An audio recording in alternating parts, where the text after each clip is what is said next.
e pós-graduação. E a gente também tem aí cursos livres dessa abordagem. Depois eu vou estar colocando no chat para vocês.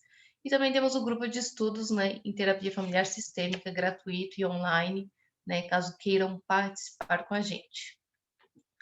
Ana, seja bem-vinda. Se quiser se apresentar, eu vou colocar aqui gravar. Cadê? Ah, já está gravando.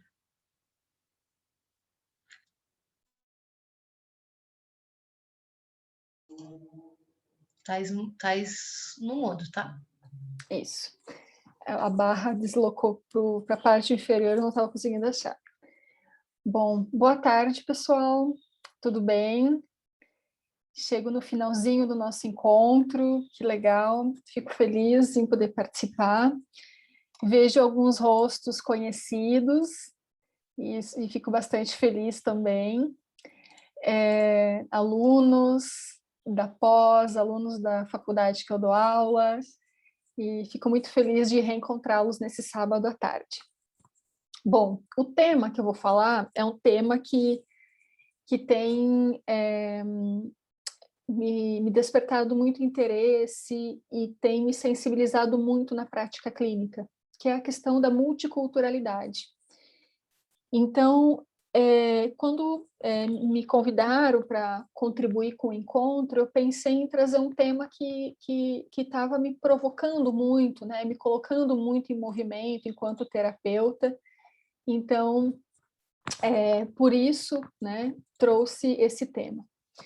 Então, como a Ana já me apresentou, eu sou professora da casa, da Viver Mais Psicologia, sou psicóloga pela abordagem sistêmica, sou professora universitária também. Estou falando de Curitiba, que é onde eu moro atualmente, e tenho pesquisado, conduzido pesquisas relacionadas a dinâmicas familiares e questões relacionadas a migrações humanas e saúde. Ainda que esse tema nos convide a pensar sobre migrações humanas, né, a questão da internacionalidade das migrações, o que eu vou falar aqui não necessariamente tem a ver com esse lugar das migrações. Eu quero ter a oportunidade de propor uma reflexão ampliada sobre o que é a multiculturalidade, como que ela se faz presente na clínica, né, na prática clínica, mas, sobretudo, na vida de casal, na vida de famílias, né? Então, eu parto de uma aposta de que a multiculturalidade ela traz um fator de proteção para as famílias, mas também um fator de risco que a gente precisa prestar atenção. Então, de que lugar eu vou partir para fazer essas reflexões? Eu parto de 3 livros. O primeiro, do Salvador Minuti, né, da terapia estrutural, e Salvador Minuti, ele foi falecido, ele foi um terapeuta que corria nas suas veias a questão da multiculturalidade, porque Minuti era latino-americano e depois, ao longo da vida, né, argentino, se deslocou para a América do Norte e países da Europa. Então, Minuti nos convida também a esse lugar da multiculturalidade. A segunda obra, a obra do meio, é um livro que me é muito caro. É um livro organizado pela Mônica Goldrick, uma importante, né, terapeuta familiar, e ela vai falar da terapia familiar envolvendo três temas, desculpa: raça, cultura e gênero. Então, esse livro é um livro incrível para a gente pensar como a questão da multiculturalidade atravessa de maneira significativa as dinâmicas familiares. E o terceiro é um livro de uma autora que eu uso bastante nas minhas pesquisas, que é a Célia Falikov, também é argentina, radicada estadunidense, e ela fala sobre a questão da cultura e como isso impacta casais e famílias na clínica, né? Então, ela nos convida para termos um olhar culturalmente adequado, né, no atendimento de famílias e casais. Ao final da aula, eu trouxe um caso clínico. Eu gosto muito de trazer casos clínicos, né? Então, eu vou trazer essas reflexões, né? Trazer essas reflexões para a gente ampliar um pouco, né? Contribuir com a formação de vocês. E ao final eu trago um caso clínico para a gente pensar algumas coisas juntas, tá bem? Então, eu começo essa reflexão a partir de algo que está acontecendo neste momento do outro lado do mundo, que são as Olimpíadas, né? Profiano, o que é que as Olimpíadas têm a ver com terapia familiar multicultural, né? Tudo a ver, né? Tudo a ver na medida que a gente pensa que as Olimpíadas reúnem em um só evento multiculturas, pessoas de todos os lugares do mundo, com práticas, hábitos, experiências muito singulares, que têm total relação com o seu lugar, né? Então, ontem, quando eu assisti um pedacinho da abertura das Olimpíadas, eu via as delegações entrando com vestimentas, com suas bandeiras, com seus adereços, né, relacionados à sua cultura, eu pensava, caramba, que lindo isso, né? Então, dessa reunião de cultura, e a potência disso, quanto a gente ganha quando a gente reconhece que o mundo é multicultural, né? Então, e essa multiculturalidade não somente relacionada a essa questão da internacionalização, mas a multiculturalidade está em diversos âmbitos, né? E é um pouco disso que eu vou abordar agora adiante. Então, saímos de um contexto internacional, né, de um contexto de multiculturas de âmbito internacional, e vamos para um contexto nacional, né? Quantos Brasis existe no nosso Brasil, né? Então, eu vejo que a Silene está aí com o chimarrão, né? E o chimarrão é um dispositivo cultural, né? Que não faz muito sentido para pessoas de outras regiões do Brasil, né? O chimarrão até é visto assim, como assim vocês gostam de tomar água quente dentro, junto com o mate, né? Porque é tão amargo, quente, como assim, né? Que história é essa? Então, isso serve para a gente começar a pensar a diversidade cultural que a gente tem dentro do nosso próprio Brasil. Se tivéssemos mais tempo, eu iria querer saber de cada um de vocês, de onde vocês são. Eu sempre costumo fazer alguma pergunta, né, relacionada à cultura, assim, um hábito que a pessoa tenha, um hábito que ela entenda que aprendeu de outras gerações da família, justamente para a gente explorar essa multiculturalidade que está aqui, nessa sala de aula, né? Então, parto desse lugar, pensar a multiculturalidade dentro do nosso próprio país, dentro de nossa própria cidade, né? Então, eu falo de Curitiba, né, que é uma capital, mas outras cidades, e falo de Curitiba porque também não tenho conhecimento de que outras cidades vocês falam, mas as capitais brasileiras ou cidades maiores também acabam agregando diversidades de cultura, né? Então, isso é para isso que eu quero chamar a atenção, tá? Então, vamos partir de um lugar comum. Vamos tentar uma definição ou algumas linhas gerais do que é cultura. E eu gostaria que vocês fossem pensando aí com vocês, né? O que é que vocês entendem por cultura? Né? Certamente vocês já usaram essa palavra em frases, em diálogos, em reflexões, em análises que vocês fizeram, né? E gostaria de saber se alguém se arrisca a falar alguma coisa do que entende por cultura. Podem escrever no chat ou podem ligar o microfone, fiquem à vontade. É tudo aquilo que é criado pelo homem? Pela ser humano? Ótimo, Igor. Isso mesmo, perfeito. Você conseguiria extrai desse conceito, extrai um marcador cultural, que você entende que seja, isto é cultural, Prof. Ana. Eu acho que até o primeiro e mais importante é a linguagem, né? Toda e qualquer. Porque é ela que possibilita a gente saber o que os outros souberam e expandir, né? Todo o conhecimento que pode ser gravado e transmitido pela linguagem. Exato, exato. Igor, conta pra gente. Em linguagem, você entende a linguagem somente oralizada, verbalizada ou qualquer tipo de linguagem?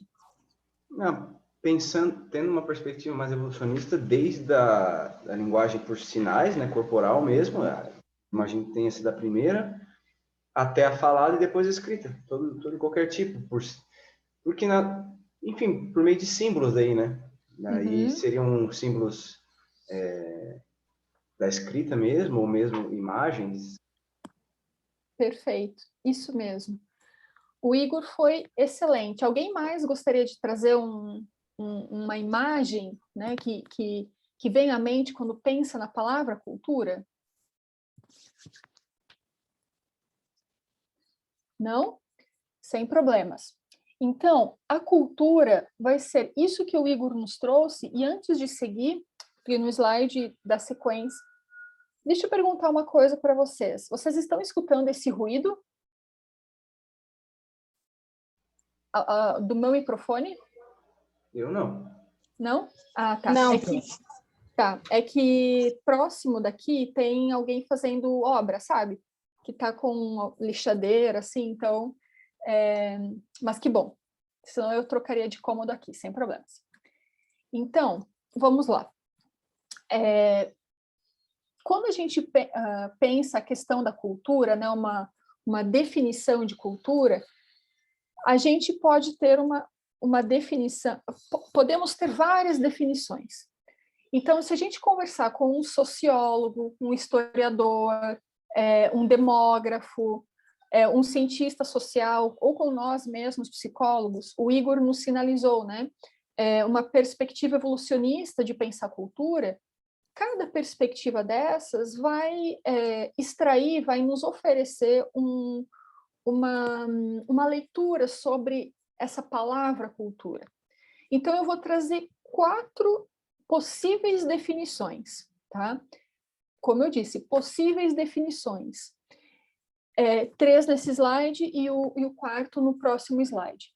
Então, a cultura a gente pode pensar como um conjunto de elementos materiais, espirituais, intelectuais e afetivos que caracterizam uma sociedade ou um grupo social, né? Então, e aqui eu demarquei, né? Fiz um destaque à caracterização de um grupo ou de uma sociedade. E aqui eu poderia acrescentar nesse grifado a seguinte expressão, em um tempo histórico, porque mesmo dentro de um grupo ou de uma sociedade, esses marcadores culturais vão sofrendo transformações, tá? Então, nesta definição, né, se os autores me convidassem a fazer uma contribuição a essa definição, eu acrescentaria isso, né? É um conjunto de elementos que caracterizam uma sociedade ou um grupo social em um tempo histórico, justamente pensando nessa transformação. A cultura, então, engloba artes, letras, modos de vida, direitos fundamentais ao ser humano, valores, tradições e crenças, né? No que se refere aos direitos fundamentais, aqui é importante a gente pensar, por exemplo, culturas que têm práticas ditas culturais que acabam violando os direitos básicos do ser humano, né? Então, esse é um elemento interessante. Tanto é que, no campo jurídico, o fenômeno da cultura é vastamente, amplamente discutido, justamente por conta dessas diferenças culturais que existem, especialmente no contexto internacional. A segunda definição diz o seguinte: é um conjunto integral dos elementos e bens de consumo consumo nos códigos constitucionais de vários grupos da sociedade, nas ideias e artes, nas crenças e nos costumes humanos, né? Grifei aqui a expressão códigos constitucionais, ou seja, aquilo que compõe, aquilo que caracteriza, que constitui um grupo, uma pessoa, uma sociedade, né? Então, esses elementos todos vão dando um contorno para um grupo, para uma sociedade, né? Até mesmo para uma família. E o terceiro diz assim,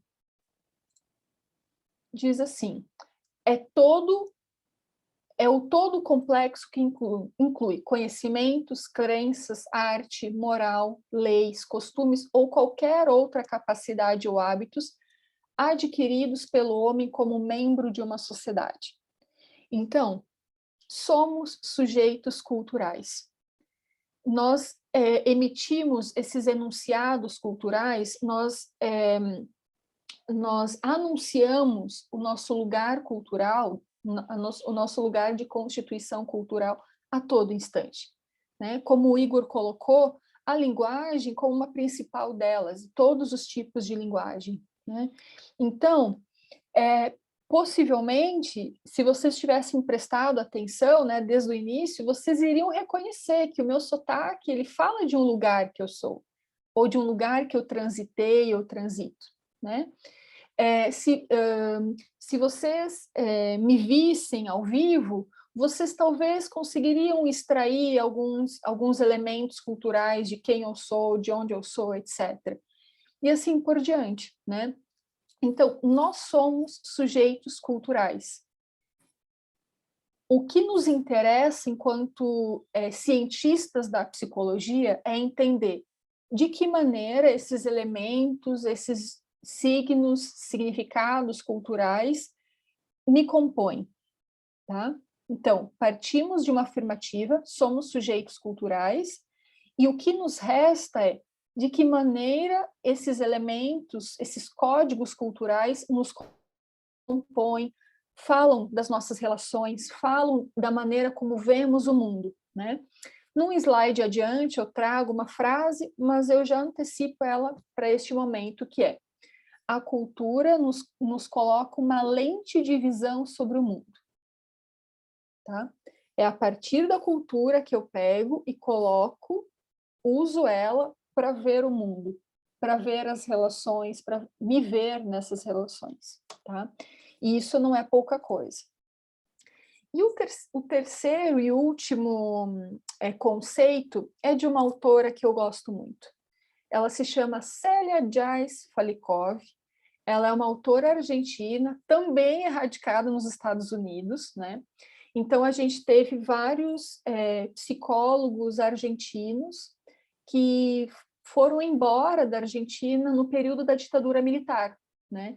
Então, Carlos Luski, Minuchin, Falikov são autores que são argentinos e que foram para diversos lugares do Brasil, parte deles motivados por um contexto político, né?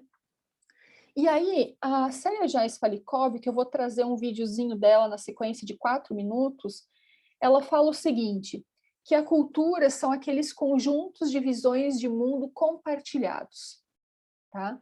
Então, quando a gente fala algo assim, isso é cultural.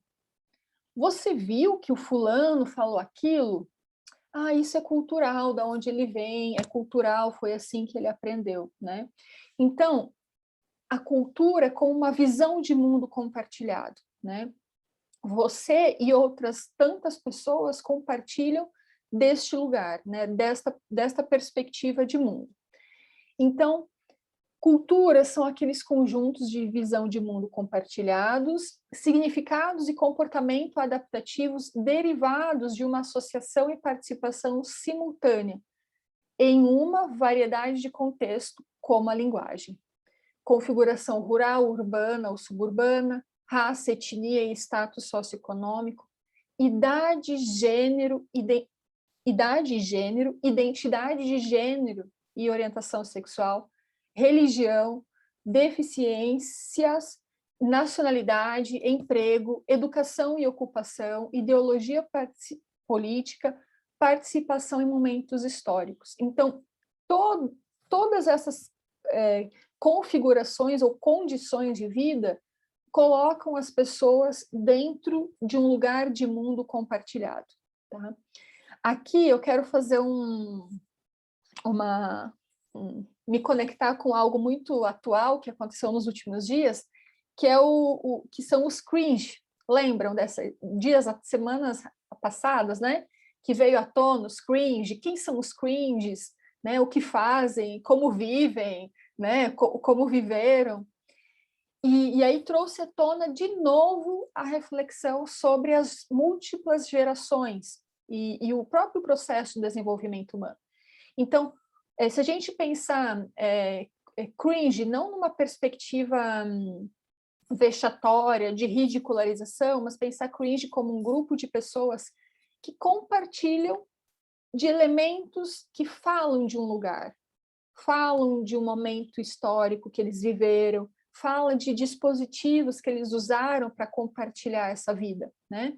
Então, tanto é que quando falavam dos cringe, traziam vários dispositivos culturais, assim, inclusive palpáveis, objetos, né?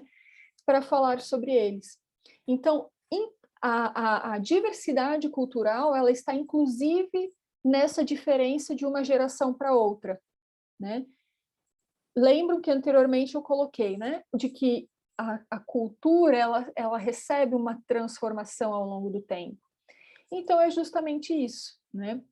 Então, os cringe, né, representam esse lugar, né? Representam um lugar específico cultural. E agora, na sequência, eu vou passar um vídeo de 4 minutos da Célia Falikov fazendo uma chamada para um congresso que ela participou na Argentina. E aí, ela fala em espanhol, mas ela fala devagar e ela usa expressões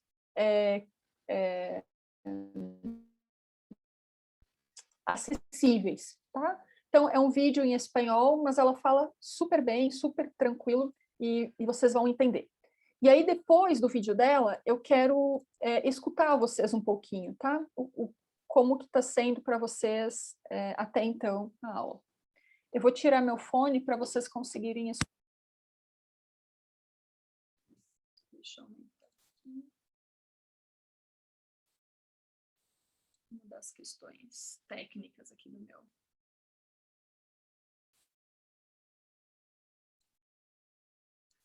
Tudo bem, vou dar play aqui. São 4 minutinhos, tá? Mi nombre es Celia Falikov, soy terapeuta de familias, vivo en San Diego, en California, y voy a estar en México el 18 y 19 de octubre hablando de un tema, haciendo un taller y una conferencia sobre un tema titulado El amor a través de las diferencias y las desigualdades, con un subtítulo de prácticas de trabajo con familias y parejas multiculturales. ¿Por qué este es un tema de actualidad, de interés para mí y quizá para otras personas también? Primero hablemos de qué es la multiculturalidad. Podríamos definirla como la coexistencia de culturas, de raza, de clases sociales, de diversidad de etnias, de costumbres, de tradiciones en el mismo territorio. Y el territorio puede ser tan grande como el territorio nacional o tan pequeño como la intimidad familiar. La globalización y el acceso a través del Internet ha complejizado esta situación donde las personas pueden conocerse por distintos medios a larga distancia o atravesando fronteras que pueden ser raciales, étnicas, religiosas, de clase social, de orientación sexual y y esto aumenta mucho más la diversidad de las situaciones y las posibles desigualdades también. Porque en realidad muchos de estos temas de clasismo, racismo, sexismo, heterosexismo, son temas encubiertos, quizá temas invisibles para los propios participantes. Entonces, muchas veces la tarea del terapeuta es ayudar a descubrir en qué, o hacer visible en qué formas estos temas pueden estar afectando a la familia y en qué forma debemos conversarlos para su beneficio. Ustedes se preguntarán, pero realmente hace falta concentrarse en estas parejas para poder hacer terapia de parejas. Los elementos que tenemos como terapeutas de parejas no son suficientes.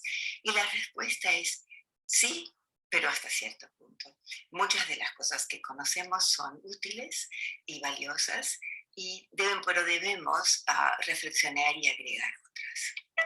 En mi experiencia, otras actitudes y sensibilidades que son importantes para los terapeutas de familia trabajando en multiculturalidad a incorporar son las ideas de curiosidad hacia las personas que tenemos enfrente, nuestros, en términos de sus valores y sus experiencias culturales, respeto por ellas, porque no hay una sola forma cultural correcta, flexibilidad en lugar de rigidez, que es algo que todos los terapeutas debemos tener, pero particularmente cuando se trata de situaciones culturales, a veces no vemos nuestros propios sesgos o biases en inglés, ¿verdad? En eso también incorporo el concepto de interseccionalidad, que es un concepto relativamente nuevo que viene del feminismo, donde se habla de la intersección de las distintas dimensiones de diferencias, tales como las diferencias raciales, étnicas o de clase social. ¿Por qué? Porque es muy diferente ser un hombre de piel oscura en una sociedad donde se valoriza más que nada la piel blanca, pero eso se interacciona en formas más opresivas con la pobreza que con la riqueza. Es algo bastante obvio, ¿verdad? Pero en que la intersección entre estas distintas dimensiones resulta en situaciones de privilegio o en situaciones de opresión en la sociedad. Y eso tiene implicaciones para la salud mental. Entonces me despido deseando verlos nuevamente. Muito bem. Então, Toda a experiência, toda a experiência que a Falikov traz nos livros, nos artigos, é uma experiência que ela usa a todo instante o óculos da diversidade cultural. Então, ela se dedica a entender de que maneira essa diversidade se apresenta como um fator de proteção às histórias de casais e de famílias, ou ainda quando essa diversidade é um fator de risco ou de proteção, né? Então, retomando o que a gente viu até aqui, a cultura vai ser esse conjunto de elementos, dispositivos, signos de ordem física, material, de ordem espiritual, afetiva, emocional, que vão representar, que vão ser marcadores de grupos, famílias, sociedades em um determinado tempo histórico, né? E como terapeutas de família, nos interessa entender justamente de que maneira isso tece e compõe esses vínculos relacionais, né?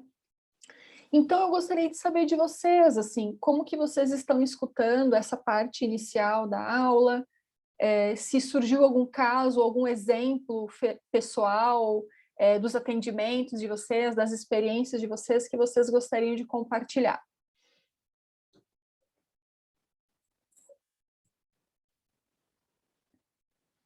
Alguém já se viu em alguma situação multicultural assim?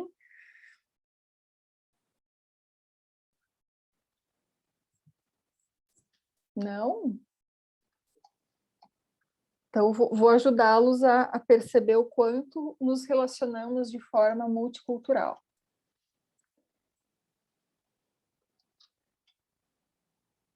Posso seguir, então, gente?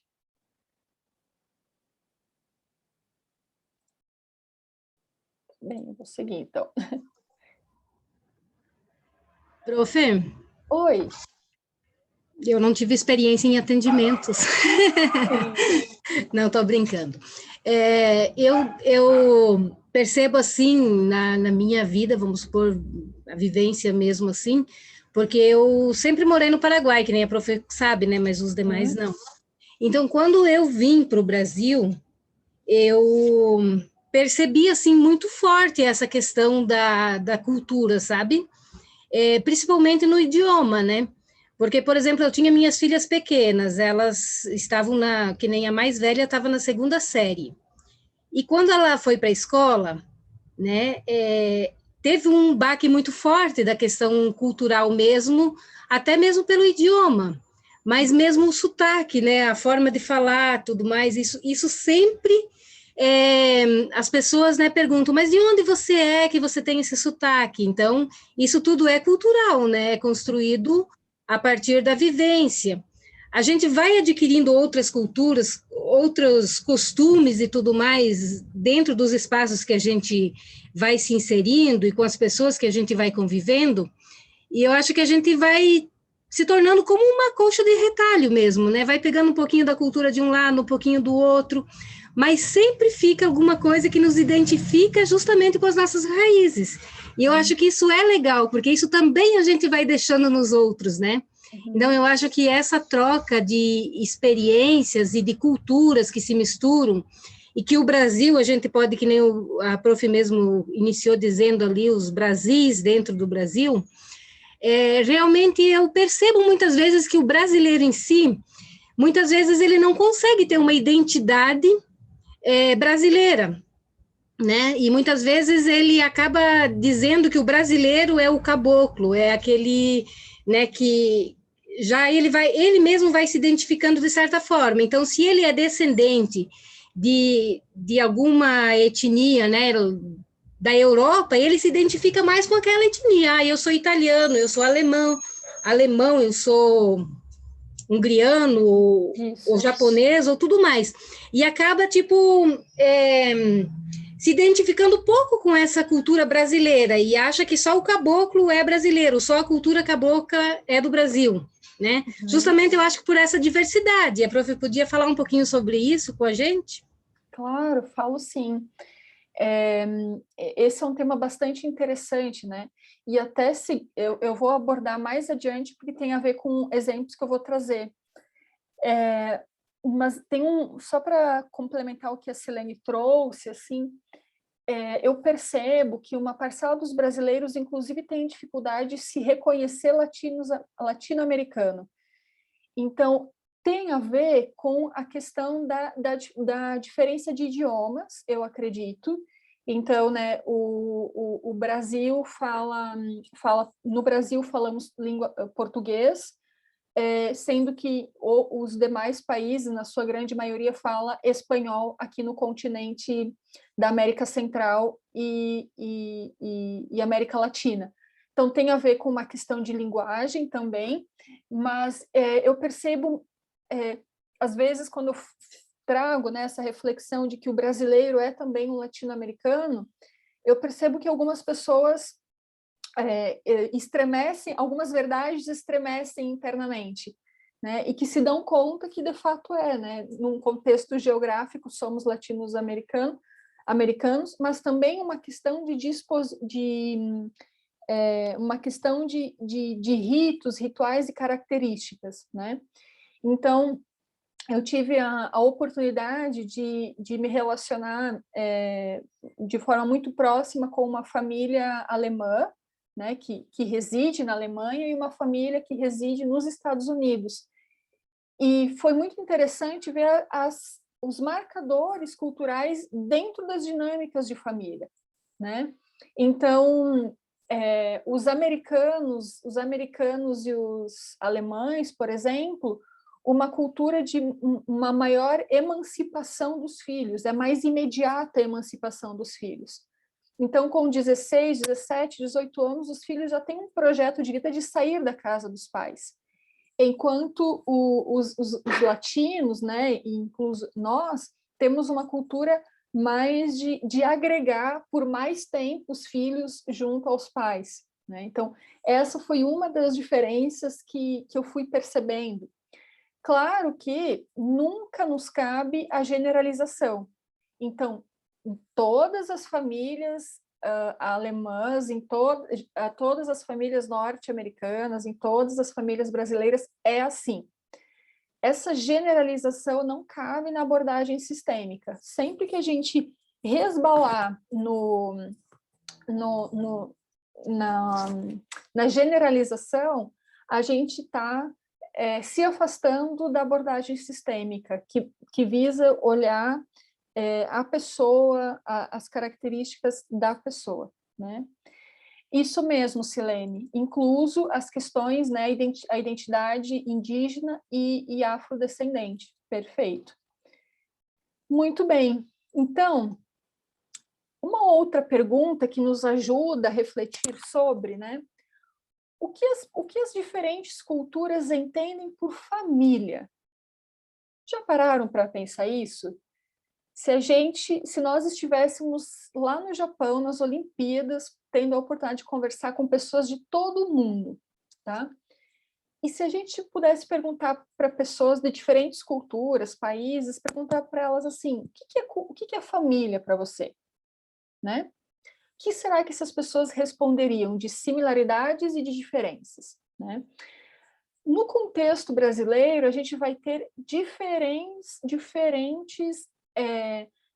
entendimentos afetivos sobre o que é a família e qual é o papel da família na vida de uma pessoa, né? Então, primeira delas, vou falar da questão da cultura indígena. Em muitas tribos indígenas, a família é a aldeia, né? A família não é o laço sanguíneo. A família é a aldeia que é composta. Então, as responsabilidades, os cuidados dos pequenos, né, das crianças, é compartilhado entre os membros da aldeia, né? Então, vejam, a palavra família, ou a família como uma entidade, ela recebe um marcador cultural muito específico. Se eu perguntasse para o Igor, para a Silene, para a Cíntia, para a Ana Rita, para a Letícia, Sara, né?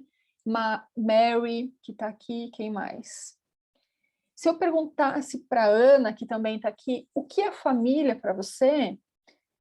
Cada resposta nossa, ela estaria relacionada a um lugar cultural ao qual pertencemos. Nesse lugar cultural, um lugar afetivo, sobretudo, né? Então, se cada um pudesse responder, dar a sua resposta pessoal daria uma resposta com um pano de fundo dos seus marcadores culturais, né? Então, quando a gente pensa, usa a questão da multiculturalidade na família, a gente precisa entender isso, né? Então, o caso do casal que eu vou trazer como estudo de caso daqui a pouco é justamente isso, assim, a gente precisa entender o que se entende sobre, né? O que é casamento para a cultura evangélica? O que é casamento para a cultura umbandista ou para qualquer outra religião de matriz africana? O que é casamento para os cristãos? E assim por diante, né? A questão da família, né? Um outro exemplo interessante tem a ver com poligamia e monogamia. Em algumas culturas, a poligamia é uma prática aceita juridicamente, socialmente e afetivamente, enquanto em outras não. No Brasil, a poligamia, judicialmente falando, é considerada um crime. Não é possível você ser casada civilmente, no civil, né, legalmente, com duas pessoas ao mesmo tempo.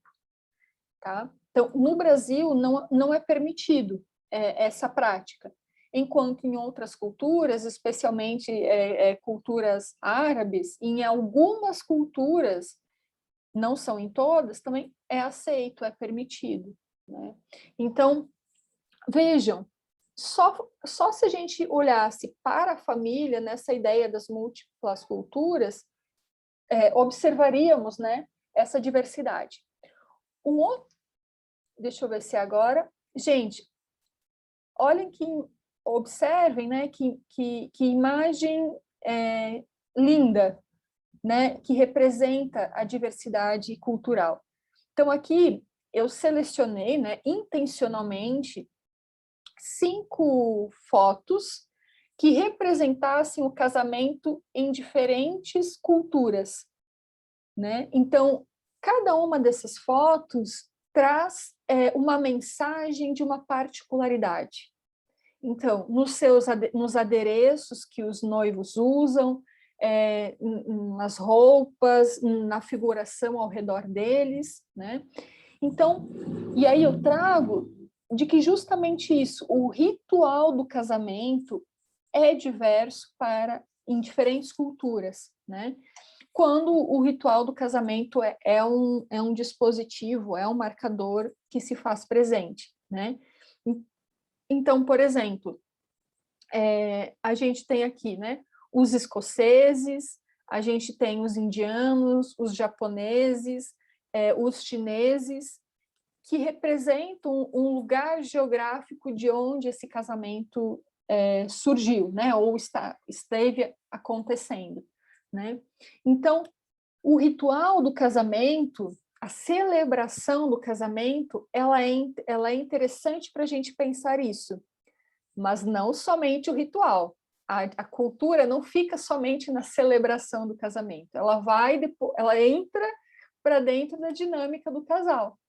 E aí, ainda que esses casais, né, sejam de uma cultura, da mesma cultura, né, geográfica, cada um deles vem com uma malinha, uma bagagem de uma família de origem. E aí, é aí que nos interessa, né, entender como que essas duas malas de bagagens de vida, né, de experiências, de formas de olhar o mundo, vão se interconectar ou não no casamento, né? Agora, depois da celebração, né? Então, é comum, quando a gente observa casais recém-casados, né? Eles trazerem, balizarem as suas práticas dentro de casa a partir do seu lugar. Então, algo como, eu aprendi isso na minha família, isso é uma tradição na minha família, vamos fazer desse jeito, porque é assim que a gente sempre fez, né? Então, por exemplo, rituais de celebração nas famílias, né? As festividades. Como que se comemoram, quando comemoram datas como Natal, Ano Novo, Páscoa, os aniversários, né? O que as famílias fazem nos aniversários? Existem famílias que o aniversário de uma pessoa é uma grande celebração, enquanto outros não. Existem culturas religiosas que não celebram o aniversário, por exemplo, né? Evangélicos da congregação Testemunho de Jeová não comemoram o aniversário da pessoa, né? Então, tudo isso precisa ser levado em consideração. Que acordos, que combinações vão ser feitas para que isso não seja um motivo de tensão, de briga, de desentendimento. Sobretudo, o que é que o casal, né, o que é que os membros do casal estão dispostos a abrir mão ou a flexibilizar diante desse momento, né, de encontro entre culturas. Deixa eu só abrir, eu vi que alguém escreveu. Isso mesmo, ó, a Silene disse, né? E quando mistura culturas de lugares diferentes. Isso mesmo, né? Como eu falei antes, né? ainda que seja um casamento entre brasileiros, esses dois brasileiros podem ser de diferentes lugares do mundo, né? Então, isso tudo precisa ser reconhecido pelos terapeutas de casal e de família como um dispositivo, né?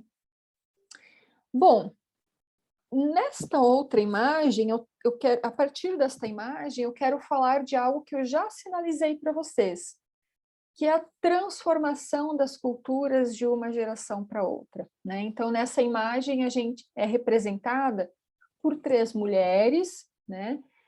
Podemos pressupor que temos uma noiva, a mãe da noiva e a avó da noiva, né? Então, quando eu olhei essa imagem, além de achar ela linda, né, de uma beleza muito, muito magnífica, assim, eu fiquei pensando, né, como que foi o casamento da avó, como que foi o casamento da mãe, como que está sendo o casamento da filha? Que ensinamentos foram passados de uma geração para outra? Que ensinamentos não se mantiveram, né? E aqui, quando eu falo de gerações, eu falo sempre de algo que me é muito caro, que são as questões multi-intergeracionais, né?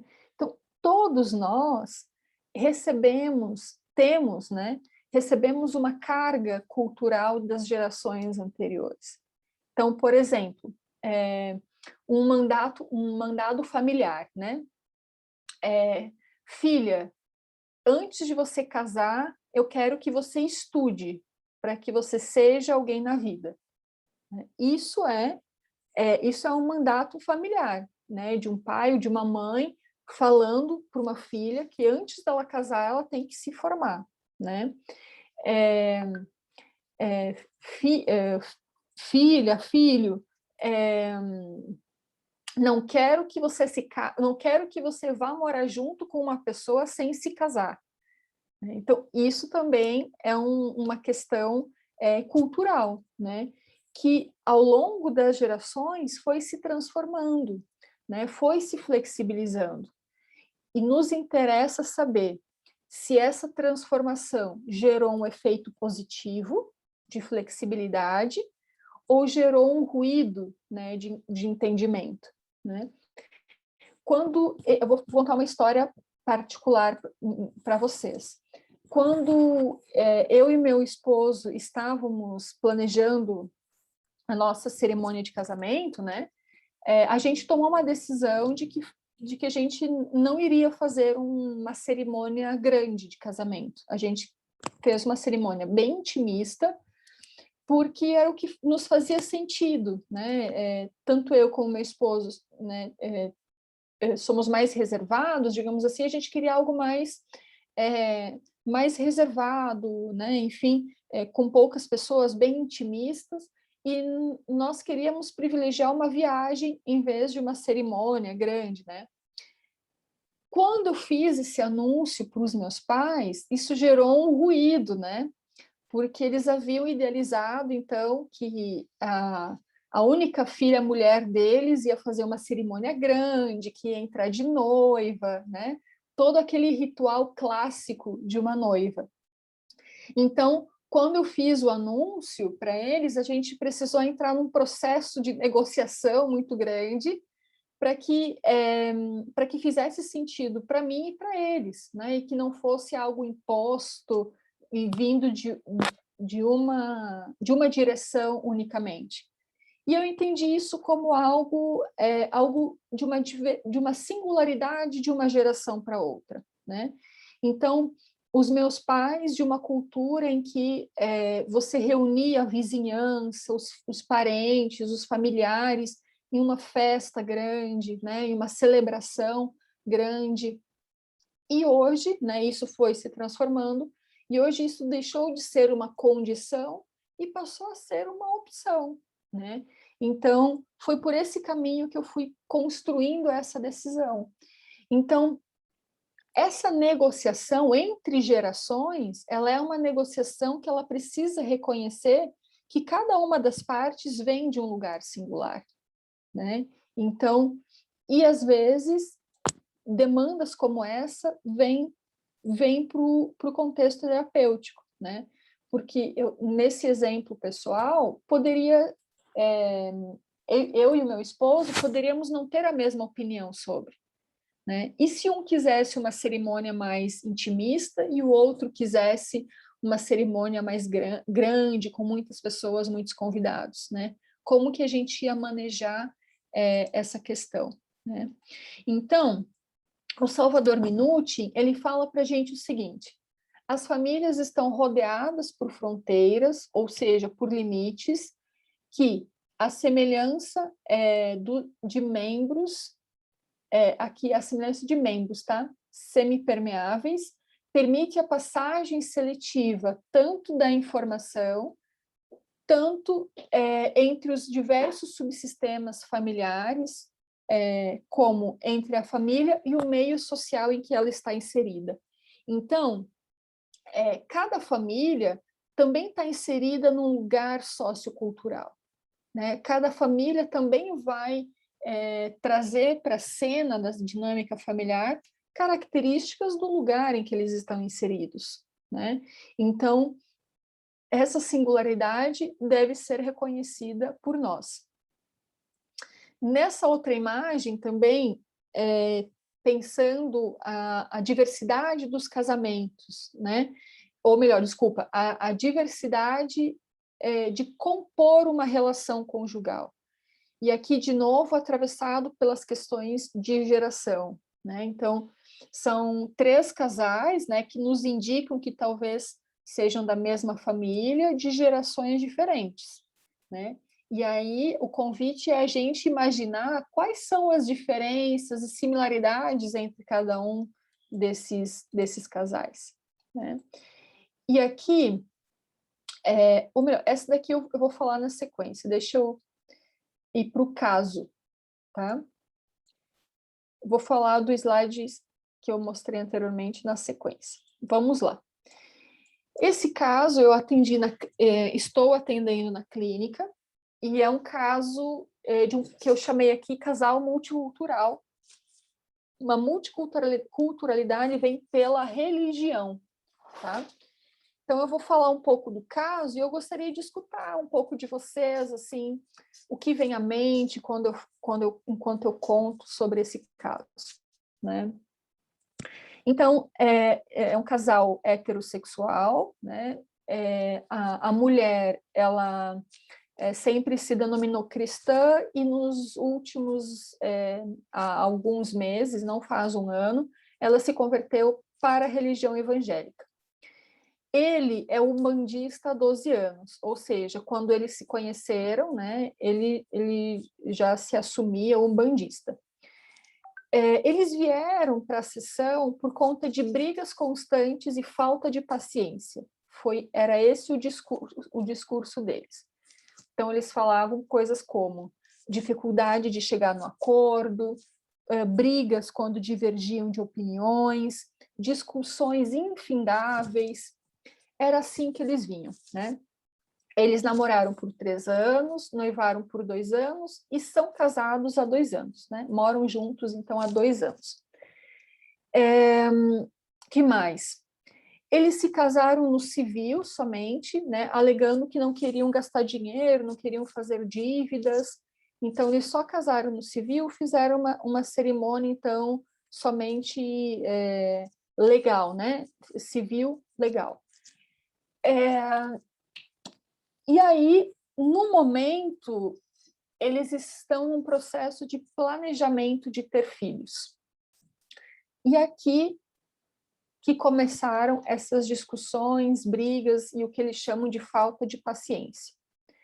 Conforme as sessões foram avançando, eu fui identificando segredos relacionados à religião, né?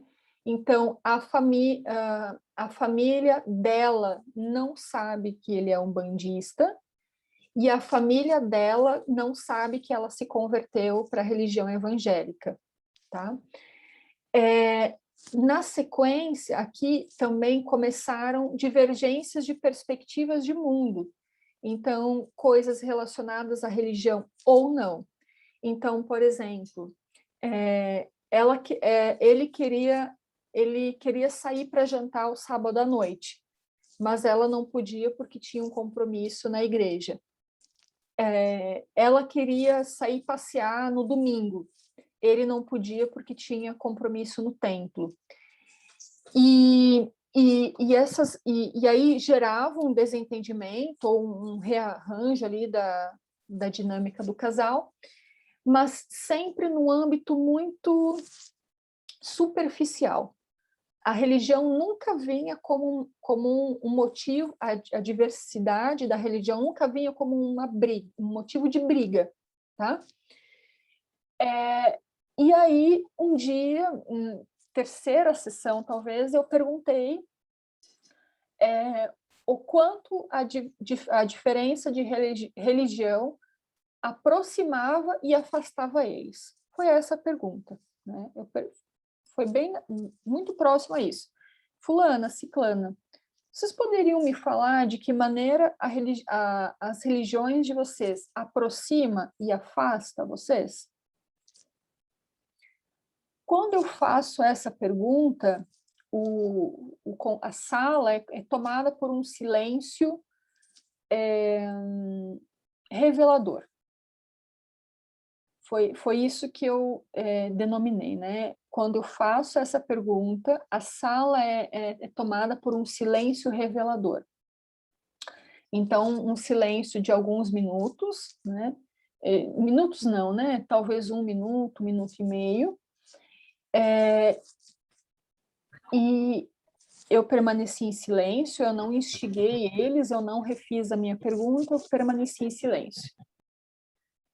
E aí ela me responde assim: eu não sei se eu entendi a pergunta corretamente. E aí ele responde para ela: eu acho que você sabe, eu acho que você entendeu a pergunta. E aí eles começam a discutir. E aí eles discutem justamente por conta disso, assim, de que um desvalida o outro. Né? Não, você sabe, você não sabe, você sabe, você não sabe. E aí, quando eles acabaram essa discussão ali de um desvalidar o outro, eu falei para eles: eu vou repetir a pergunta que eu fiz há alguns minutos atrás. De que maneira as religiões de vocês os afasta e os aproxima? E aí ela deu um sorriso, assim, de canto de boca. Aí ela diz: eu acredito que está nos afastando. Aí ele leva uns instantes, eu começo a falar alguma coisa e ele fala: eu concordo, eu acho que está nos afastando. E aí, quando eles falam isso, eu devolvi para eles assim: que bom que vocês estão concordando com isso. Vocês concordarem com isso vai ajudar vocês no processo de reaproximação desse afastamento. Então, talvez agora, nessa sessão, vocês tenham dado um passo bem importante para se reaproximar de algo que talvez vocês nunca tiveram coragem de assumir o quanto vocês são diferentes, né? E aí, ele traz uma primeira preocupação, na sequência, assim. Ele fala: eu tenho medo de ter filhos por conta dessa nossa diferença de religião. E ela assume na sequência: eu também tenho medo de ter filhos por conta da nossa diferença. E aí a gente começa, com esse casal, a gente começou um processo muito interessante de eles entenderem o quanto eles podem produzir a partir da diferença, sobretudo quando a gente assume a diferença. Tá? Eu tenho uma velha máxima que para mim é um dos meus grandes mantras, que é: a gente não dá conta de mudar o que a gente não conhece. A gente não dá conta de mudar o que a gente não tem conhecimento. A gente precisa conhecer aquilo com o qual a gente está dedicado a mudar. Então, para mim, nas 2 primeiras sessões, com esse casal, eu tinha tido pistas de que algo não estava sendo reconhecido entre eles. No final da segunda sessão, eu tive esse insight terapêutico, assim, de que, bom, eu acho que aqui a gente tem alguma questão multicultural. E na terceira sessão veio a confirmação. Nas sessões seguintes, e até hoje, a gente está trabalhando como usar a diferença de cultura a favor do casal, né? Então, a gente está explorando esse lugar. E aí, fazem umas 2 semanas, um deles, o marido, falou que acha que eles não casaram religiosamente por conta disso. Que eles sempre ficaram alegando que era porque eles não queriam gastar dinheiro, mas que, na verdade, eles têm dinheiro para gastar. Eles teriam dinheiro para gastar, eles teriam a ajuda dos pais, né? E que eles decidiram não fazer a cerimônia, né? Justamente por isso. E aí a gente foi trabalhando justamente isso, assim. Bom, vocês têm alguns exemplos de coisas que vocês não fizeram por conta da diversidade, mas talvez a gente possa encontrar uma infinidade de coisas que vocês podem fazer justamente por conta dessa diferença ou diversidade, né? Então, o processo terapêutico ganhou um novo caminho, né? A gente parou numa esquina, entendemos que tinham coisas mais profundas e mudamos um caminho inicial que havia sido estipulado, né? Então, eu gostaria de escutar um pouquinho de vocês, assim, como que vocês escutam esse caso, o que vocês acham dessa configuração, como é que está sendo escutar a aula até aqui? Me contem. Gostaria de escutar um pouquinho vocês. Professor em tempos de pandemia está muito carente, sabe? Eu estou muito carente, assim, de escutar outras vozes, de escutar as vozes dos meus alunos, né? Ver o rostinho dos meus alunos. Então, por favor, eu quero um feedback de como que vocês escutaram até aqui.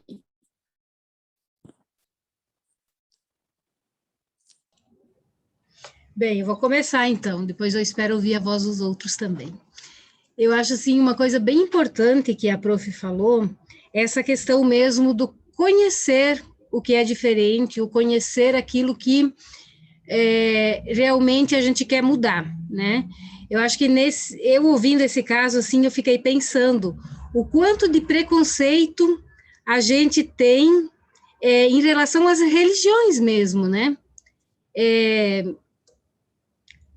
Eu não sei nem dizer qual seria as mais que a gente sente mais preconceito, mas eu vejo assim que essas religiões afro, poucos têm esse conhecimento delas, e aí acabam tendo um conceito e esse preconceito, né, sem conhecer. E a mesma coisa em questão ao catolicismo, ou aos evangélicos, ou qualquer outra religião. A partir da hora que a gente não tem esse conhecimento, isso não é só em religião, é em qualquer situação, eu acho que na vida. A gente cria uma ideia e aí, muitas vezes não se abre a conhecer aquilo, né? E às vezes a gente acaba ouvindo algumas coisas que alguém já criou um conceito sem conhecer também, e isso é cultural mesmo, a gente vai trazendo dos nossos antepassados certos preconceitos, e que a gente vai também levando isso na vida. Então, eu acho que uma coisa que a prof falou, assim, que eu acho que é a chave, né? Essa questão de se abrir para conhecer o que é diferente, né? Principalmente aquilo que a gente tem esses preconceitos, né? Eu acho que quando a gente sente isso e reconhecer que a gente tem esse preconceito, eu acho que é o primeiro passo para poder se abrir ao conhecimento, para poder mudar essa ideia. E eu sou estudante de psicologia, mas aqui eu acredito que tem psicólogos e tem estudantes, Eu acho que para a gente é muito importante isso, sabe? Da gente não criar um conceito sem conhecer, sempre para poder acolher, né? Para poder acolher, para não poder tomar partido de um lado, né? Mas poder acolher aquilo e poder ajudar com que as pessoas, os nossos pacientes, digamos, possam ter essa abertura ao conhecimento. Perfeito. Muito bem, Si. Ótimo. Obrigada, Si. Alguém mais gostaria de falar? Igor, você que falou no início, já está encorajado a falar. Está por aí ainda? Não? Então tá. Gente, então esse caso, deixa eu ver no chat, não tem ninguém, né? Esse caso, gente, ele é bem emblemático para a gente pensar, como eu disse lá no início da aula, a diversidade cultural não é somente uma questão de diversidade de países, é uma questão de ritos, rituais, signos, significantes culturais. Então, aqui a gente poderia colocar outros N elementos, né? Então, a gente poderia colocar algo como o entendimento de como cuidar dos filhos, como criar filhos. É muito comum os casais chegarem também com essa divergência, né? Eu não concordo com o jeito como ela educa as crianças, ou eu não concordo com o jeito como ele educa as crianças. Isso é cultural. Esse olhar sobre como fazer algo é cultural, né? Então, isso também precisa ser explorado. Então, vamos lá, né? Vamos para a parte final da aula. Então, multiculturalidade como fator de proteção, tá? Ou seja, fator de proteção dos laços conjugais ou familiares.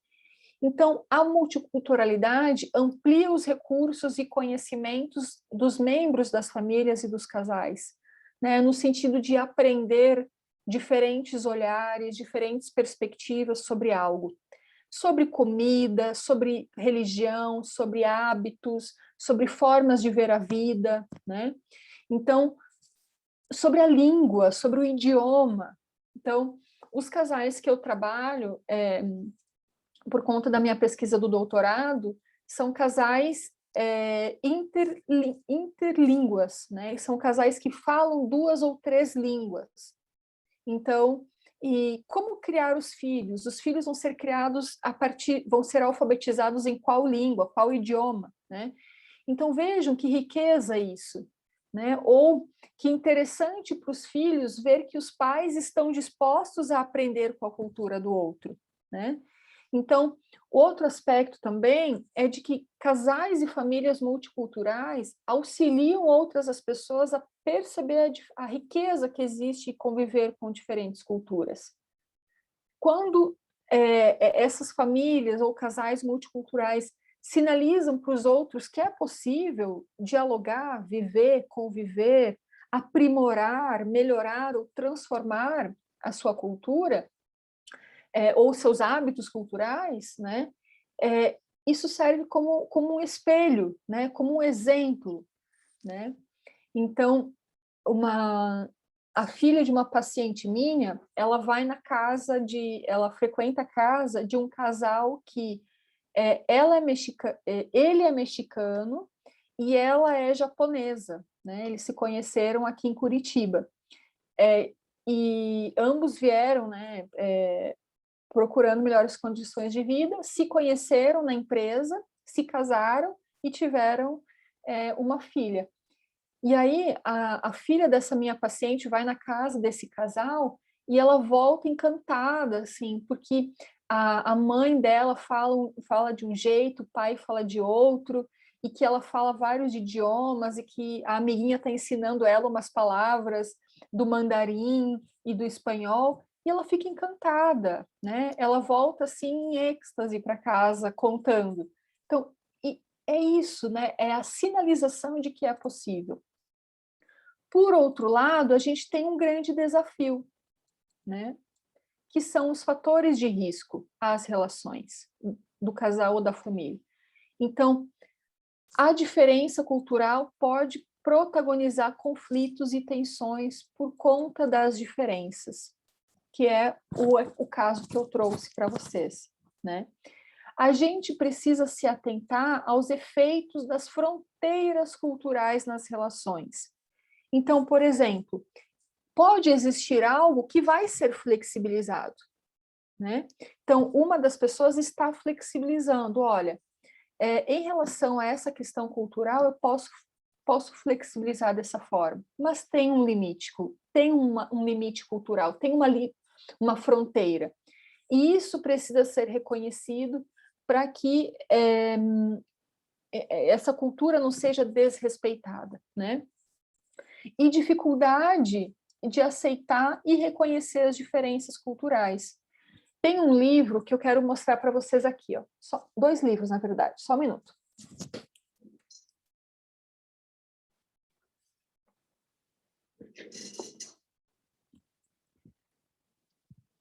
Sempre que eu vou pegar o outro livro, eu não consigo encontrar. Aqui. A gente não explorou por conta do tempo, tá? Mas eu quero falar desses 2 livros aqui, ó.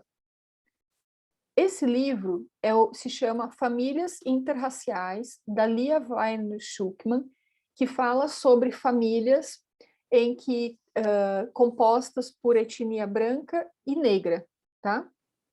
É esse livro aqui. E esse livro aqui é A Cor do Amor, tá? Características raciais, estigma e socialização em famílias negras no Brasil.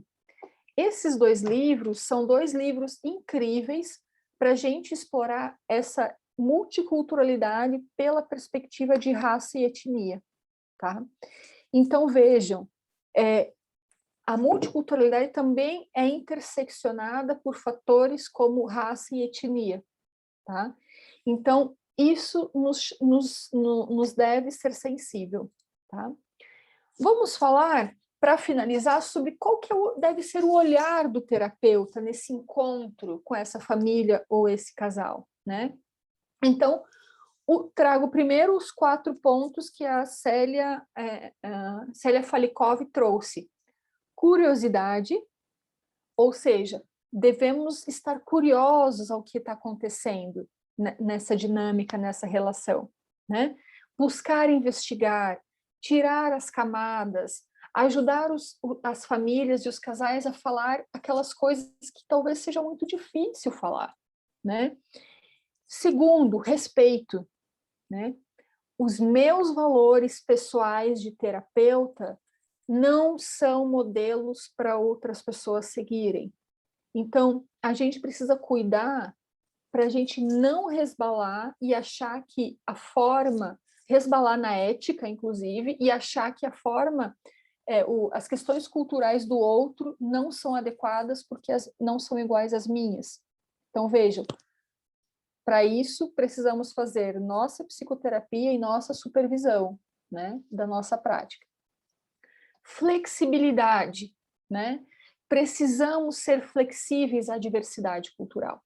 Multiculturalidade combina com flexibilidade. Estruturas, comportamentos, práticas rígidas vão gerar conflitos e a gente precisa olhar com flexibilidade e ajudar com que os nossos pacientes, sejam eles casais ou famílias, também sejam flexíveis nas suas relações culturais. E a interseccionalidade. Então, a multiculturalidade também integra aspectos como gênero, geração, orientação sexual, classe social. Então, a multiculturalidade agrega outros fatores e faz este encontro, né? E também a gente precisa, outros 3 pontos que eu acrescentei, né? Reconhecer que todo cliente é um sujeito constituído por culturas. Nos interessa saber aqui quais são essas culturas, tá? O que é valoroso para ele? Como que ele aprendeu a ver o mundo? Que práticas, rituais compõem a sua história de vida? Outro ponto é ajudar as pessoas a entender de que maneira essa cultura repercute nas relações, nos hábitos, nos comportamentos, nas práticas de cuidados com os filhos, nas práticas de cuidados com a casa, com as rotinas da casa, tá? E, por fim, buscar identificar quais são as fronteiras culturais, até onde as pessoas vão dar conta de transformar, de modificar, de flexibilizar os seus hábitos e práticas culturais na relação com o outro, tá? Por fim, eu quero dar 4 dicas de produções do cinema que pode ajudar vocês a olhar para as questões da multiculturalidade. O primeiro é Working Moms, é uma série da Netflix.